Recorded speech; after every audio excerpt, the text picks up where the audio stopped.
pushed you to become a pageant trainer?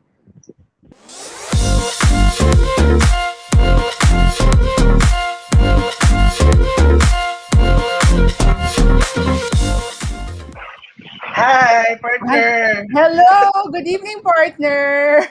Kumusta naman? Mabuti naman. So, partner, what has been keeping you busy naman? I know we're doing this on a weekday as we speak. Well, syempre, partner, because we want, parang balik tayo sa ating trainer series, di ba? Because I think during the last few episodes, we were interviewing candidates. And right now, we still would want to get to know more about the trainers or the people behind the girls and helping them with their journey, pageant journey. So, yun, partner. Yeah. I'm very excited for today. Actually, partner, you're correct. So well, in Filipino pageantry, when we talk about camps, it's always we talk about obviously aces and queens and kagandang flowers. But over the years, partner, you would know that na maraming mga nagtuturo na rin on the side. And we're very fortunate tonight to get to know two groups that have been silently training. Actually, one group is relatively new to the eyes and ears of our fans, of the pageant fans. The other one naman is not relatively new pero slightly quiet siyang nagte-train. Pero ang masasabi ko, he trains, masasabi ko pang international. Yun ang masasabi. So, we're talking about RL's Angels and the House of Crowns, and we're very, very happy that they have said yes to this interview. So, we would like to bring in from RL's Angels, RL Lacanienta. Yay! Hi! Hello, Hello. Hi, and good Christian. evening. How are you? Thank you for having me here. Thank you for saying yes, RL. Thank you. Course. All right. The next group, of course, hindi lang po si RL ang aming bisita. We're also joined by three members of the House of Crowns. We would like to call in Mr. Dave Ocampo, Mr. Edwin Uy, and Mr. EJ Mondia. Good evening. Hi, good evening. Good Hello, evening. good evening. Good evening. Thank you for having us. Good evening po sa inyo. Thank you for saying yes to this interview. So, partner, I'll kick things off by saying, aside from being pageant fans, I know a lot, and I know a lot of you have been and not just pageant fans, but have been dressing up title holders for many years now. But what pushed you to become a pageant trainer? I'll start na lang with RL on this. Oh, me. All right. So I pushed to be a pageant trainer. Siguro it all started with, well, aside from being a pageant fanatic, I was also exposed in an environment na yung pagtuturo, because my mom was a retired principal, and before she became principal, she was a teacher. And I remember na parang when I was young, lagi akong sinasama niya sa mga classes. So that was a time that I already started to have an interest in teaching. And then, dun sa pageantry side naman, as far as I remember, the very first time that I watched Binibining Pilipinas and Miss Universe can all be traced as far back as the age of 8. So at 8 years old, I'm already a pageant fanatic. As in, like, starting that year 1992, I guess. Parang ganun. Every year up until now, wala akong mintes na na-miss ko yung Miss Universe and Binibining Pilipinas. And then later on, siguro bata pa rin ako, parang I just realized na parang, parang ang dami kong say, grabe yung observation ko in terms of sa walk, sa styling, how they answer, parang ang dami kong nasa-say. And doon na nag-start na parang na-realize ko na parang hindi lang ako pageant fan, parang ang dami ko pang gustong, I have already this vision na parang gusto kong ipagawa dun sa mga girls or ituro dun sa mga girls. And I was really like elementary pa lang during that time. And then umabot ako sa point na parang it was year 1998 that I started attending one of the live activities of Binibining Pilipinas. And I remember, well, if there's like any students who are watching right now, don't do this. Masama yun. Pero I cut my class para lang actually mag-watch noon. Talent competition pa yon. I remember it was held at Santa Lucia East Grand Mall. So yun, tapos naging pageant media ako in early 2000. So mas lalo ako na-expose dun sa mga behind the scenes ng Binibining Pilipinas.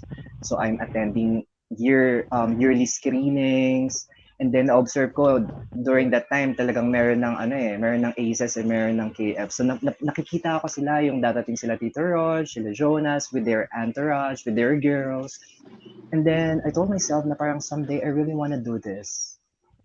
So ayun, and then I pushed na until I had an opportunity because I worked in a modeling agency in 2009. There was like a model na nakitaan ko ng potential, and I asked her na parang do you consider joining Binibining Pilipinas? So she was also interested, and then ayun na, we gave it a try in 2010, just the two of us. And luckily, parang during my first attempt, nakuha na siyang official candidate. And the rest is history. So year after year na, ginagawa ko na siya. And ayun. So that is how it all started. What about sa inyo, Sir Dave, Sir Edwin? I know you have been dressing up some candidates and big personalities, but what pushed you to, become trainers this time? Actually, we were part of the two major camps that you mentioned a while ago. No? Minsan may mga issues lang siguro na, siyempre, I don't want to tell anymore what happened. Parang ganon. So, we came to a point that we decided to start this year to have our own camp. Since I think we had enough experience na rin with pageantry. We've been with pageantry since year 2000. We're already dressing up beauty queens. And I've dressed up so many title holders. So I've seen how they succeeded.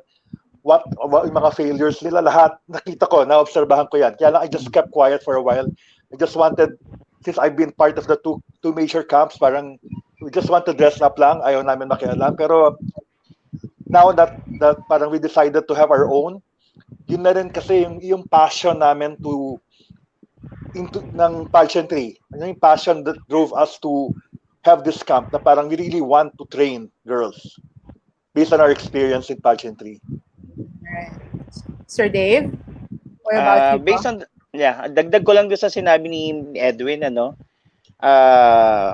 we've been in the two major camps. So parang now we have at least for this Miss World Philippines, we have 3 girls. Na actually we have 4 girls na pinascreen. Luckily, 3 yung nakapasok out of the 4 girls. So considering it's our first time na magpasok. Yeah, it's our first time na magpasok na kami. So actually with the help of the friends then, like si EJ and the other members of the House of Crowns, so pinush na namin to kasi it's also our passion. Parang si RL din na pageant fanatics, nakikita. Kumbaga masaya kaming nakikita namin yung mga alaga namin na hindi man manalo, makita lang namin silang one of the official girls. Napakalaking achievement na for us na bilang trainers, bilang pageant camp. So napakalaking na namin, fulfillment sa amin na makita sila on this stage. All right. Thank you. Thank you so much for that. Partner, yun pa rin namin nakikita natin, no? Based on what our guests mentioned earlier. It's the core is still passion. Passion right. From on pageantry. Doon nagsisimula talaga, especially the core of training. So, which is a very noble thing to do for girls who are really very willing to go through this journey. So, ako partner, meron akong question lang sa kanila before we go on any further. Kasi, syempre, we're getting to know a few more camps, especially the ones that our guests are now have established. So, may konting background po ba kayo in terms of the name of the camp that you've chosen for your group? We can start with the House of Crowns. Actually, ako naka-assign sumagot niyan. Nung chine-check namin yung names, actually, ang unang pangalan namin is the Crown. Eh nakita kong eto kayo, this your group. Sabi ko, nako, hindi pwede, magkaka-conflict. So, second option namin is, since si Mr. Edwin Uy gumagawa ng accessory, specialized in crowns actually. So, more on crowns siya. Tapos, sabi namin, bakit hindi natin gawing House of Crowns? Meaning, yung house is family. Kumbaga, yung mga girls namin, we consider them as the family. Kumbaga, hindi sila candidate, hindi sila alaga. Kumbaga, pamilya namin sila. And then, yung crown is the accessory na ginagawa naman ni Mr. Edwin Uy. So, kaya House of Crowns. Right. How about you, Doon siya RL? nag-umpisa. RL, what about you daw? Why angels? Well, actually, in my case, wala siyang masyadong deep history about it behind the name of Arl's Angels. As far as I can remember, it was in 2010. That was the first time that I filmed a girl in national pageant. I had a girl. I have one girl for Binibining Pilipinas, and then I also have one girl in Miss Philippines Earth. And then during that time, I was so busy, I wasn't able to post any photos on social media, on Facebook. So parang nag-pile up yung mga photos. And then right after the pageant, when I'm about to upload it, during that time, usap pa nga yung album eh. Hindi siya yung sa wall post, di ba, sa Facebook. So gumawa ko ng album. So ano bang in-name ko? So nilagay ko lang Arl's Angels. Wala lang because I just consider them as my angels, yung mga ganyan-ganyan. And then in 2013, that was the first year na nag-field kami ng 4 girls sa Binibining Pilipinas, and luckily they all got in as an official candidate. And then somehow medyo umingay din kahit paano kasi yung mga fans na curious, sino to mga to, kasi mas kilala nila yung mga girls sa ACES, sa KF. So eto unidentified, kaninong camp ba siya? So, hindi naman ako nagsasalita. Parang ayoko naman sabihin, that's our team. Wala lang. Parang, okay, nababasa ko lang siya. Pero, nagulat na lang ako, parang the next day, parang yung other pageant vlogs, parang they identify them as RL's Angels already. So, yung mga fans, parang doon na sila nasanay. So right after that, after a year, I was like thinking of another name or whether if I'm gonna change it or not. But my circle is telling me na parang wag na, diyan na-identify ng mga tao yung team. So ayun na, pinanindigan ko na lang siya. So, And that, I think yun yung importance ng name din, no, partner, kasi it adds to telling the people what you provide. Especially these camps provide training to the girls, what you can provide. Yung angels, it sounds as if you are providing guidance to girls. Yes. And then crowns, syempre, di ba, one word lang, alam mo na agad. So thank you for sharing the story behind your campaigns. Which leads me, partner, to the next question, no? Kasi, unlike the two popular camps, these two groups that these guests that we have today actually have a number only of girls that they've been fielding for this particular year for this competition. So my question sa inyo po is, do you really limit the number of girls and gentlemen that you train for these respective competitions that you are fielding them in? Let me start na lang po with the House of Crowns on this. Definitely yes, no? Because they want to give quality training. If there are too many, parang, kasi like us, no, when we train, ako personally, I want it one-on-one. Talagang, even the pasarela, even the Q&A training, I want it one-on-one. Although we have trainings in groups, no? Pero ayoko din talaga ng masyadong malaki. Mas maganda pa rin talaga yung matututukan mo sila isa-isa. So kumbaga, sir, you're providing customized training po for different girls, no? Kasi yes, meron po, I believe. They have different bawat isa kasi may kanya-kanyang forte and weaknesses that you have to focus on. Kung saan sila mahina, doon mo talaga tututukan dapat. Correct, I agree. RL, what about you?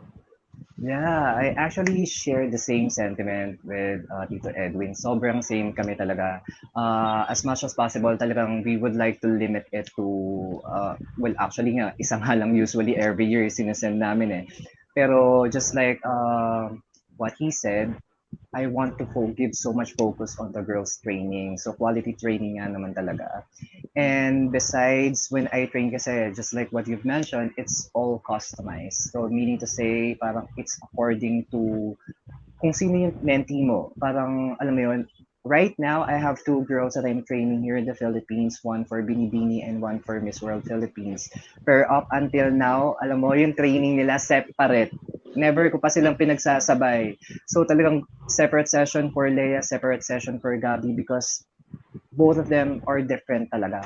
So there's a different approach for Leia, there's a different approach for Gabi. So and then yung team ko rin, we're just a small team. Actually, parang 4 core teams lang meron ako. So parang kung mag-a-accommodate ako ng marami, masa-sacrifice din nga yung quality. So ayoko rin, when I train, sobrang hands-on ako. And for other teams kasi parang there's like a separate trainer for pasarela, there's a separate trainer for Q&A, personality development, life coaching. In our case kasi I do everything. So ang hirap kung marami. So baka hindi ko matutukan and in the end parang kawawa rin naman si girl. And syempre ako. So yun.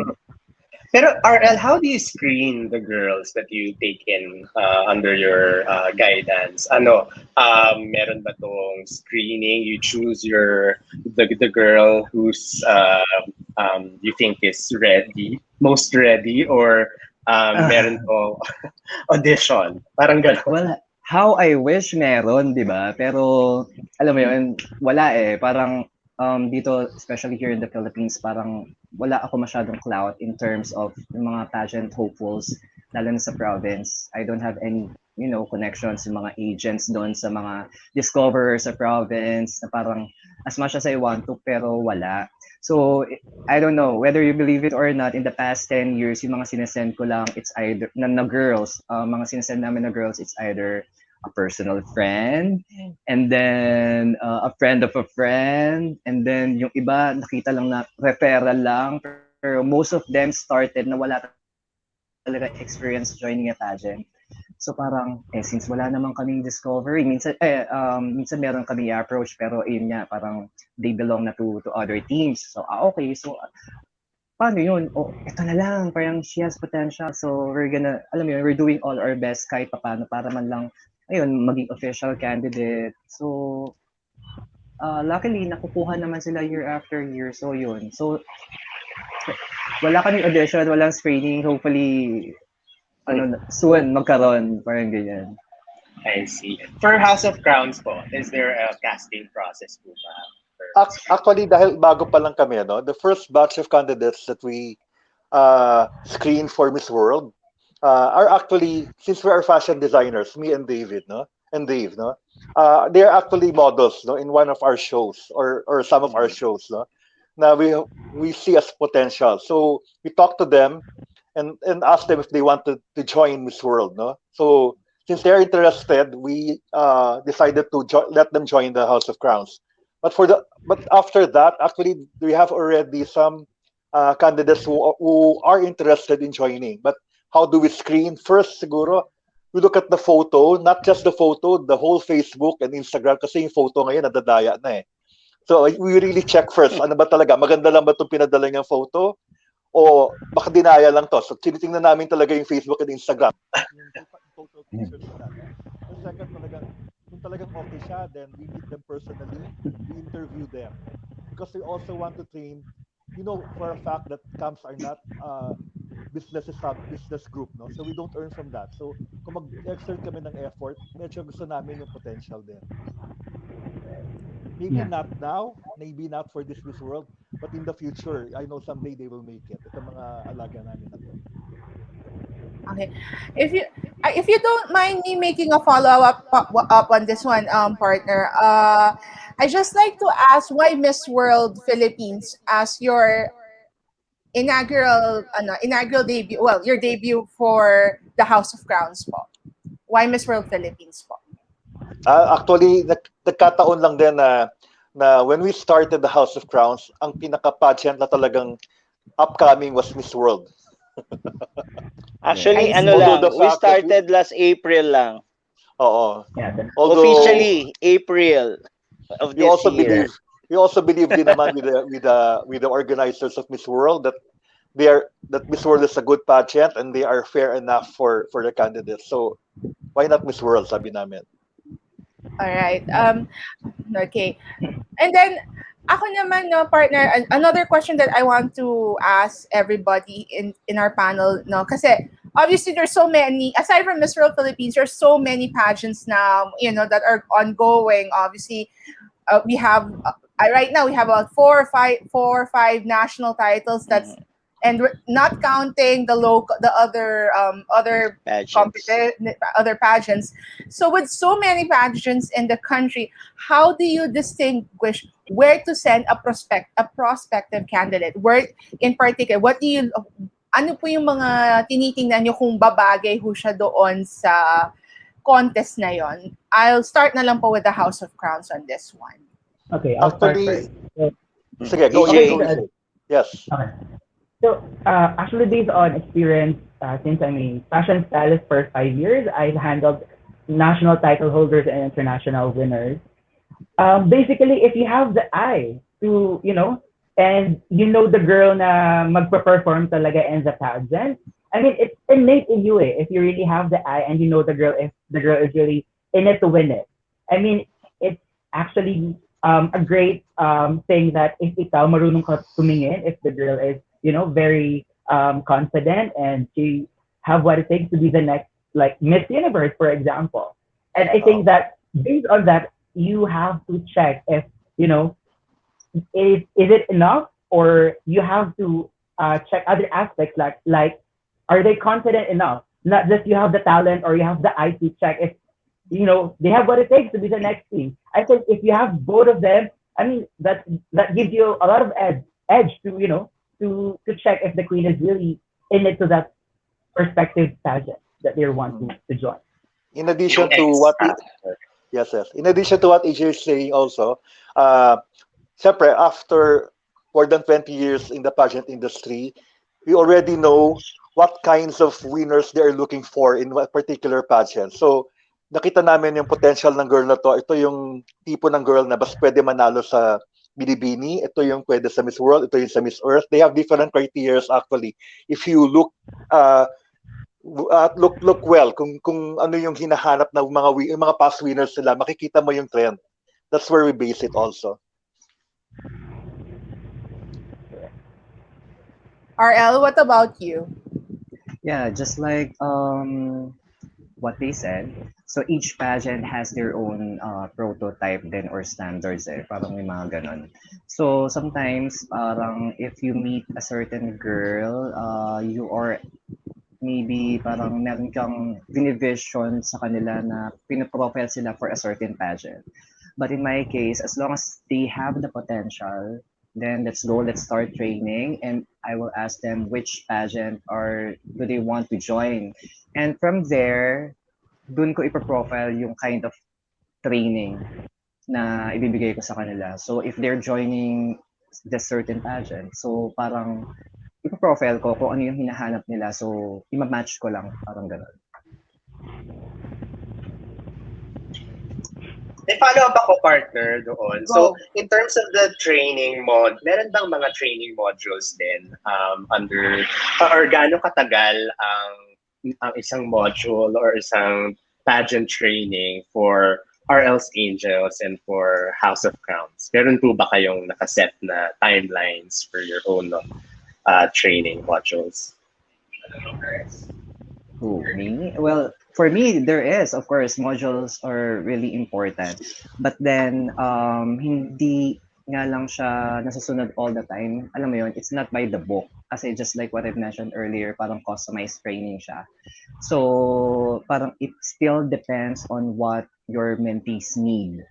So, timeline-wise, as much as possible, syempre, before we start our training, pinag-uusapan lahat na ng plans. from day one up until the finals kung paano siya i-accomplish. And however, may mga naging students din ako, especially internationally, na parang sobrang crash course, talagang parang kumbaga next week na lang competition na or 2 weeks na lang, parang ganun. So, kailangan ko rin mag-adjust. Pero, ayun, a-adjust naman siya and ayun, okay naman. Pero yeah, may modules talaga na gina-guide ako. For the House of Crowns po, how long is the basic recommended basic training? Actually now, since bago pa lang kami, no? Actually, I'm personally doing the trainings as of now. Pero medyo we have added na some people to the group to help me with the trainings, no? Like mga Q&A nila. Although I also do Q&A trainings. So as of now, actually, tinatansya pa rin namin yung time frame talaga ng dapat na module nila, yung kung gaano katagal. Kaya lang ang nangyayari ngayon, nakikita mo nag-i-improve yung girls, the more na may passionate ka na pagalingin sila. So, hindi pa rin kami tumitigil. Ganun na nangyayari. It's supposed to be, kung 1 month lang dapat ang training nila, namalampas pa doon minsan. Because nakikita ko yung improvement, parang, may igagaling pa ito. Parang ganon. So, as of now, we cannot tell yet. Pero we are planning to do a module in the future, syempre, para mas planado lahat. Paano pag lumaki yung group po namin, that will be very hard for us pag ganon. Correct. So talagang merong may monitoring na nangyayari. Hindi siya talaga nakaset in stone na ganito lang dapat. Like for RL's case, also you mentioned kapag merong mga nagka-crash course, and then what Sir Edwin mentioned also na ay kailangan pa nating dagdagan on this specific aspect. So it's really customized training. Ganun po pala talaga. Thank you, sir, for sharing more details. Partner? Yeah. Before we go to the next question, though, I have one question that I wasn't actually able to send sa inyo earlier. Part of the component kasi, part of now of training is actually about psyching the candidates, on the criticism they will be facing. And these days kasi, aminin ho naman natin na minsan yung mga kandidata, hindi sila protected from, from all the bashing. So, how have you been training them to face the criticism na parang they will be looked from head to toe? Considering some of your girls are quite young, are technically teenagers. So, I'll start na lang with the House of Crowns, on this. Actually, ang sinasabi namin with the girls, never kayong magbabasa ng social media, especially sa mga negative criticism, para at the same time hindi sila maapektuhan. So, ina-avoid namin silang mag-social media masyado. Also, and you know what? Yes, SHA. You know what, Alexa? Since I'm a mass communication graduate and I'm the head of PR for social media for House of Crowns, we have trainings on how to handle the criticisms, on how to present themselves in social media and also in person if they have medias all around them. And we really have that tailored module for them on how to respond and what to do or what not to do on social media and behind the cameras. Because nowadays social media is really like a phenomenon. You know that it's really something that we should look forward and take importance, because every inch in the competition is basically based on social media, like 50% of it. So it's important that here at House of Crowns, we do PR training for the girls and also branding, because they have to present themselves like they're ready. They have to be ready all the time, because all paparazzis are out there. Tito Edwin, if you have something to say. Yeah, and aside from the pasarela and Q&A trainings that they're having from us, one of the things that I really train from them is their how to develop their self-confidence. Talagang I really boost it well. That no matter what people say, always remember that you are the most beautiful. And talagang nasa utak nila lahat yan. So, may mabasa man silang ganyan, I think the confidence will help them somehow overcome it. RL, what about you? How do you psych? Well, in this case, Gabby and Leia, because magkaiba rin naman yung ano nila, yung how do I say this? Magkaiba na yung personalities, but I'm sure they've been through a lot of criticism, especially I will emphasize on Gabby because she's actually in the spotlight for sure. Dahil malapit na yung competition niya. Yeah, in my case kasi every time or before I start my training, my official training, the very first step that I do is to have like a one-on-one talk with the girls or my mentees. And I always start it with mind setting talaga. So that includes lahat ng kailangan nilang ma-expect once they started their journey in pageants. So, like yung sinasabi sa kanila na when you join pageants, you open yourself to scrutiny talaga. So, people will always have something to say. And kasi ako, I'm also a life coach. So, I always make sure na parang yung mental health talaga ng mga girls are intact talaga. So, I always check from time to time, how are they doing? How are they feeling? Kasi for me, yung technical aspects like yung styling and fashion or yung pasarela, technically matuturo naman na ano naman nila yun, pero yung mental health sometimes kung i-take for granted natin siya, we don't know na parang ito na pala yung pinagdadaanan ng girls. So parang the criticism is only one thing, pero marami pang factors that can affect her mental health. Yung pressure, alam mo yun, personal issues. So parang me as a coach and as a trainer and also parang as a family din, I have to make sure that they're also doing fine. And come finals night, my focus is for them to have peace talaga. So alam talaga nila yun na parang gusto ko at peace kayo. Right, thanks. Nag-evolve na partner talaga yung pageant training, no? Kasi akala natin it's just on pasarela, it's just on Q&A, pero just like what our guests mentioned, meron talagang PR training, how you handle yourself, the confidence boosting training. So it's really something that alam mo yon, parang girls should really go through all of these aspects talaga. That's true because I'm very glad I bought it. I had to bring up this discussion because as everybody knows that once you're in the spotlight, as in literally everything about you, everybody will want a piece of you, and Correct. it's not easy being a beauty queen in these times when what used to be only print, TV, radio, and my internet, my social media na. So it's really na-magnify na yung every move. Parang wala ka na nga rin minsan wala ka na rin talagang natatago sa kanya. I will go to the next question. This is a little bit serious though. Well, fans have always compared trainers and camps. I think Sir Edwin would be likely able to answer this later on. How do you handle these comparisons? Ako ba? Yes.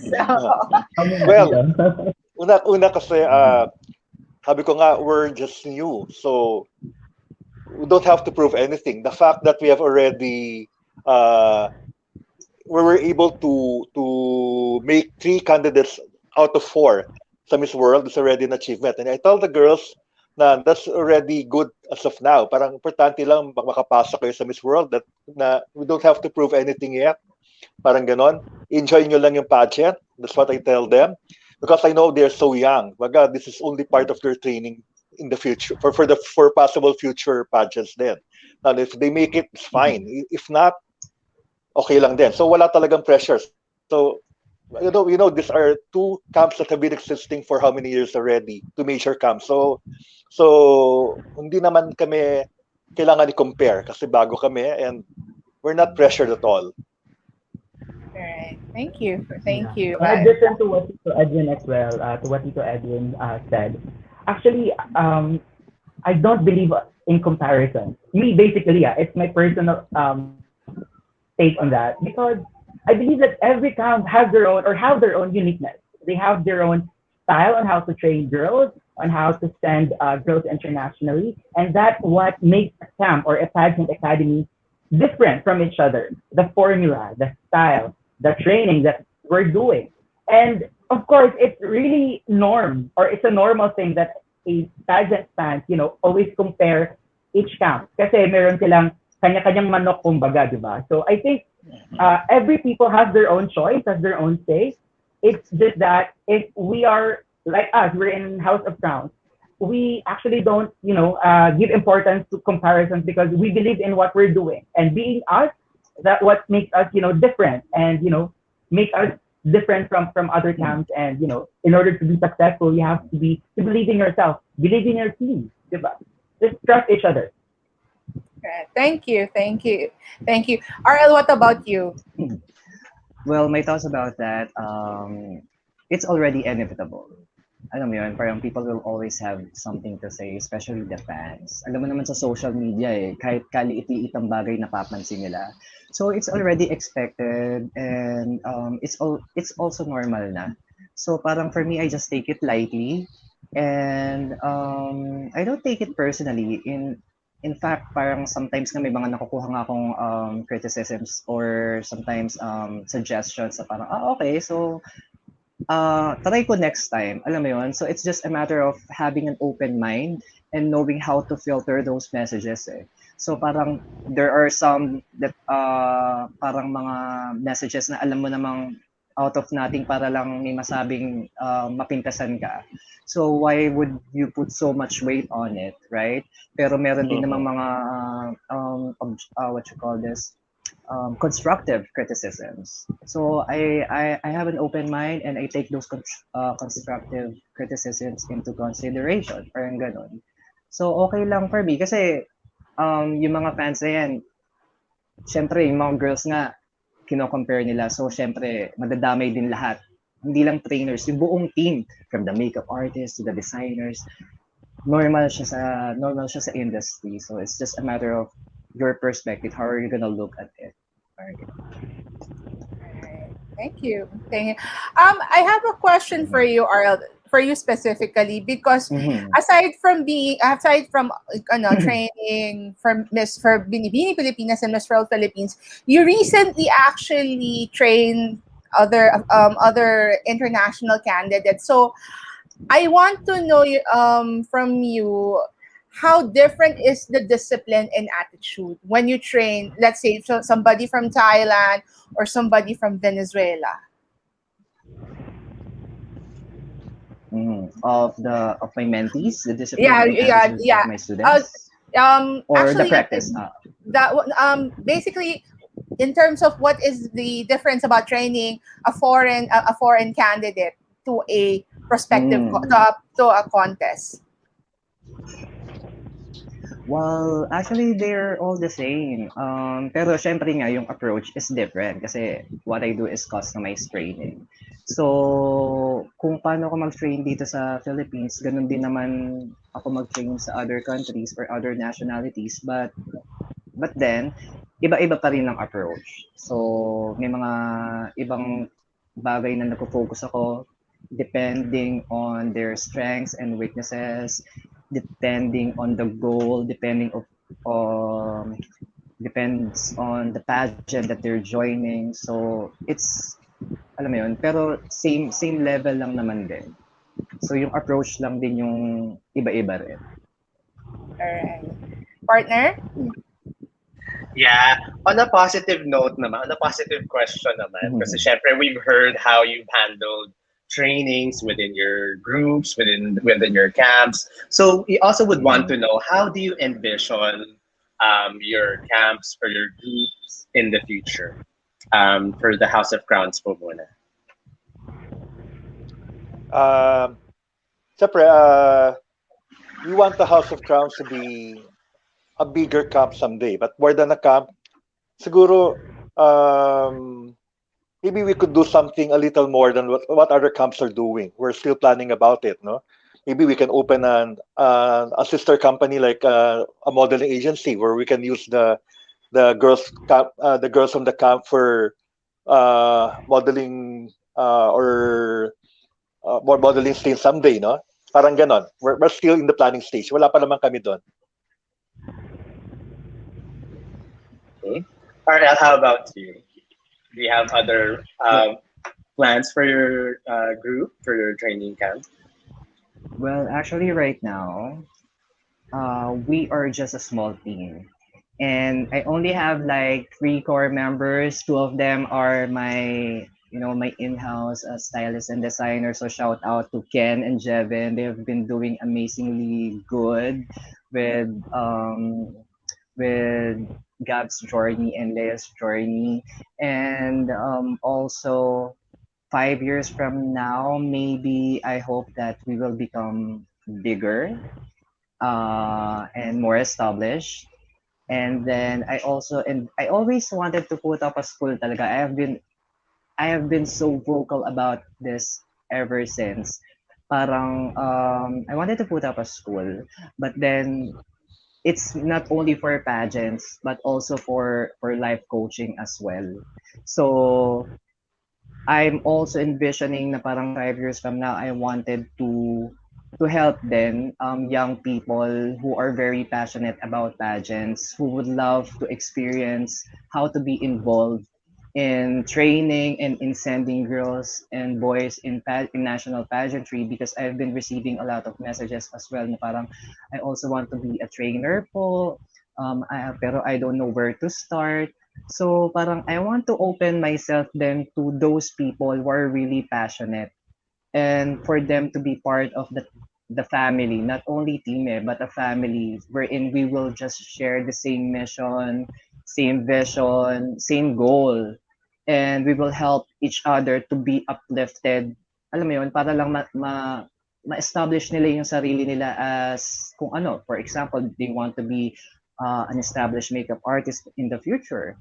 So, yung isa designer, yung isa photography. So, parang alam mo yun, but then they are into pageants. So, I want to help them be established as well in their own chosen career. So, yun yung na-envision ko. Mhm. And for sure, both camps will produce more Filipina beauty title holders, the na partner. We're excited about that. Oh, yes, we are. So I like to ask the next question is what can we expect from the groups in the next couple of months or probably by next year when things are better, and I hope things will be better and we're not be talking anymore in a box like this. So So yeah. RL, what about you? What do you expect? Well, I mean, they can still expect us na parang helping girls and boys who would like to, or I mean, who's dreaming to be up there and to be part of a national pageant, an international pageant, and expect us to maybe do more, to be more innovative each and every year, because ako kasi every experience is a learning experience eh.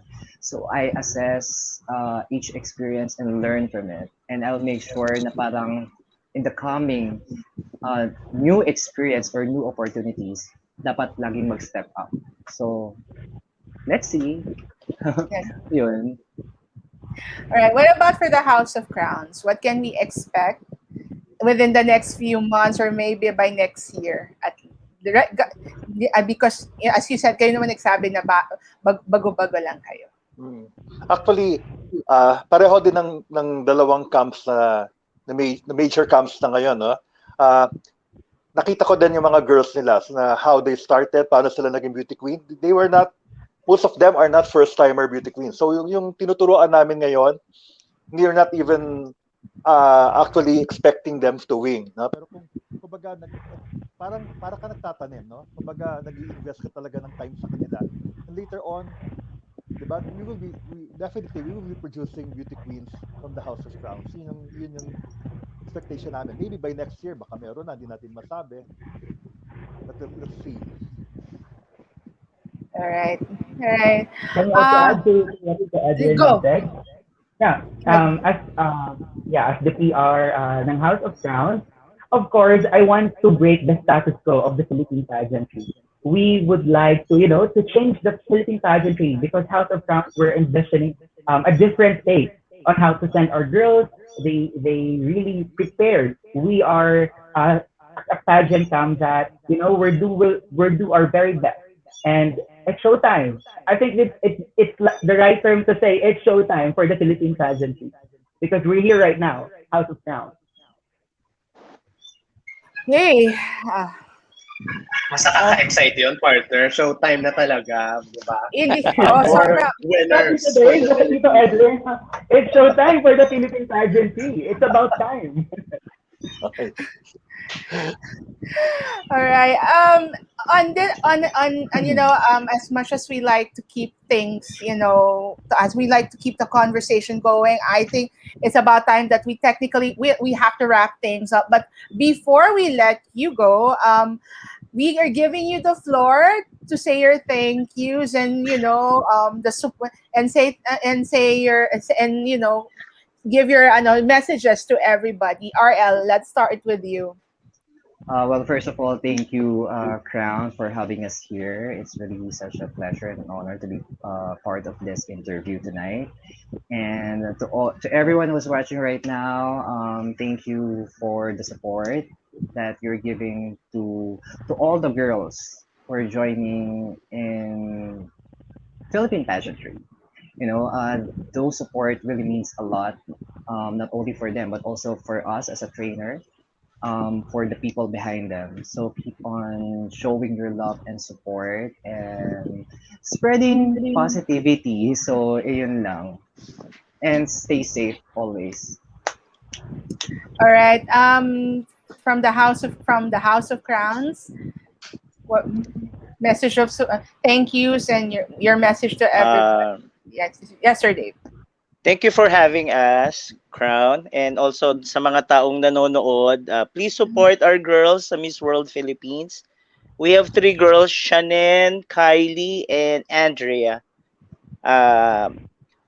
Medyo ngayon pinupukpok namin sila, so watch out for them for the finals night. And even sa mga activities nila kasi napakarami nilang activities na naka-line up sa Miss World Philippines. Right. Right. Yeah, So and partner, for those who would want to contact them, how can they reach out to you po? For the House of EJ, Crowns. EJ. Yeah. Thank you today. By the way, thank you so much pala muna, the Crowns Philippines for inviting us.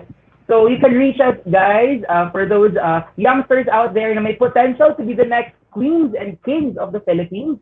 You can reach us on our Instagram account at House of Crowns PH Official. You can also email us on our email address, the House of Crowns.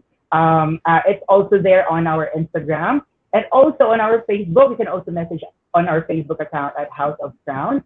And contact niyo po si Tito Dave pag ako yung message nyo kasi siya po yung head coordinator ng House of Crown. So if you guys have any questions or clarifications, our founders are there, Tito Edwin and Tito Dave.